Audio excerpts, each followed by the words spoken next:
ঘর কর, খাই চিড়ে আর তেঁতুল, বিচি ফেলি টুল টুল, উড়ে গেল ঢের দূর। তাই তো, এই যেন মনে হচ্ছে শুনলাম উড়ে গেল ঢের দূর। তার মানে উড়ে গেল কোথায়?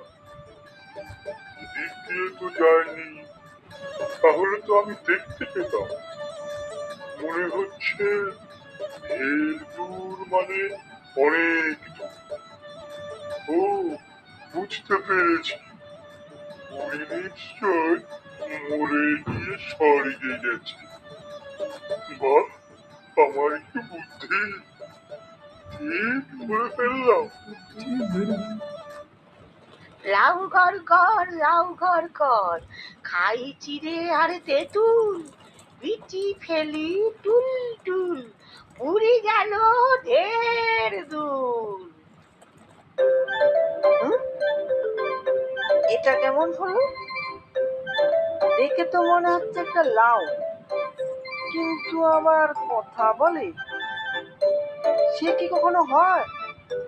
ওর ভেতরে অন্য কেউ নিশ্চয়ই আছে। এই, কে রে? কে আছিস লাউ এর ভেতর? আউ মাউ কাউ, আমি তো একটা লাউ, নেই গো আমার বউ, তাই আর নেই গো কেউ। তবে রে, আমার সাথে চালাকি, এই দেখ।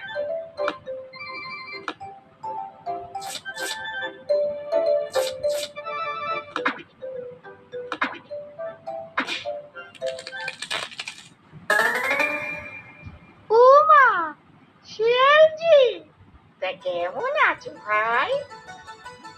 ও, কি মোটা সোটা হয়েছিস বুড়ি, দেখে আমার জিভ দিয়ে জল পড়ছে। বুড়ি, তোকে এখনই খাবো। তা খাবি বই কি, তাতে আর বাধা কোথায়? তবে নাতনির বাড়ি গিয়ে কত কষ্ট করে যে গানটা শিখলাম, তা কাউকে না শুনিয়ে মরি কি করে বল? না না, আমার আর তল সইছে না। সেই কতদিন ধরে অপেক্ষা করে বসে আছি, তোকে এখনই খাবো।